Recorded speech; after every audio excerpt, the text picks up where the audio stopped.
Today on the spot, David Nelson, Chief Strategist at Belpointe Asset Management, will be joining me and we'll be speaking about Bitcoin, Freeport McMoRan earnings, and more coming up.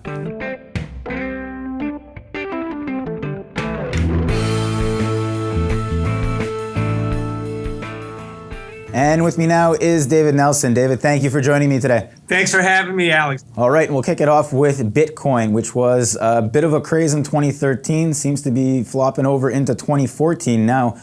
People seem to think this is a viable currency, a real new currency. David, what do you think? I can't tell you what I think really about Bitcoin. It's pretty hard to understand, but the one thing's for certain, it may not even matter right now when it comes to other alternative currencies like gold, because a lot of people out there believe it is.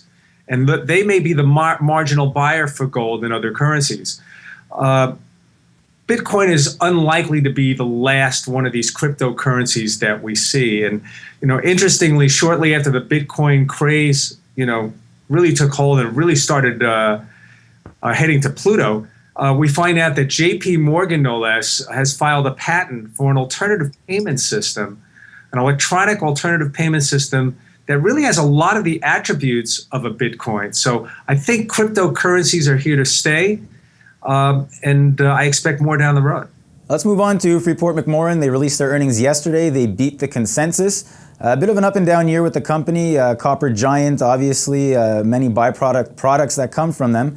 Now, what kind of hurdles do you see this company facing, if any, in 2014? It was an up and down year for the company, and that was echoed really by the rest of the mining sector. As far as the quarter goes, it was a decent quarter. It was a decent beat. They came in at 84 cents. That certainly beat consensus at 80 cents. But it was really guidance and what's going on in Indonesia. That's the real issue here.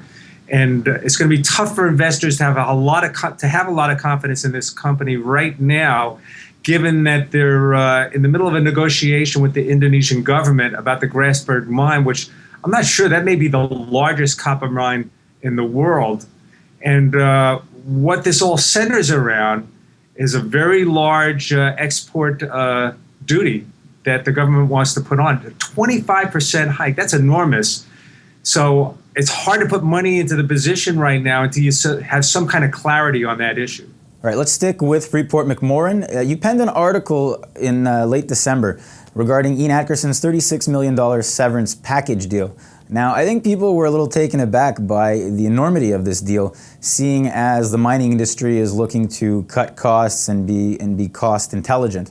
Now, is this common practice within the mining industry that CEOs get such a large severance package? It's certainly not specific to the mining industry. This permeates throughout Fortune 500 companies. And what people have to understand is I have no issue with the CEO being paid the most amount of money he can get in the marketplace. All right.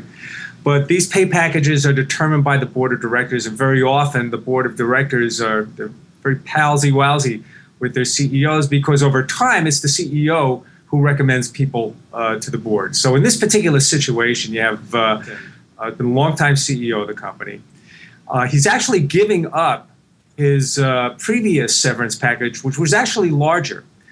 But what the board offered him was a $36 million upfront right now severance package for him to forgo that. Now, that previous package, though, would only be paid to him if he, in fact, was fired, perhaps for cause, or the company was taken over and there was a change of control. He's 66 years old.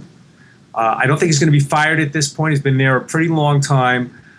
More than likely, he's looking towards retirement. And he probably also thinks, you know what, maybe this company is not going to be taken out. So why don't I just take the $36 million up front right now? This kind of thing happens throughout Fortune 500 companies. It certainly tramples on shareholders' rights, and I don't like it. All right, good stuff. Let's finish off with gold prices. Now, at the end of 2013, we saw economic data maybe pointing towards a recovery in the U.S. It seems like the economy is now sputtering a bit in 2014. Gold prices have been up in January, which is kind of the tendency, as they tend to pop in the new year. But David, I'd like to ask you, what are the catalysts for gold moving up or down in 2014? I think the best news for gold right now is that it isn't going down.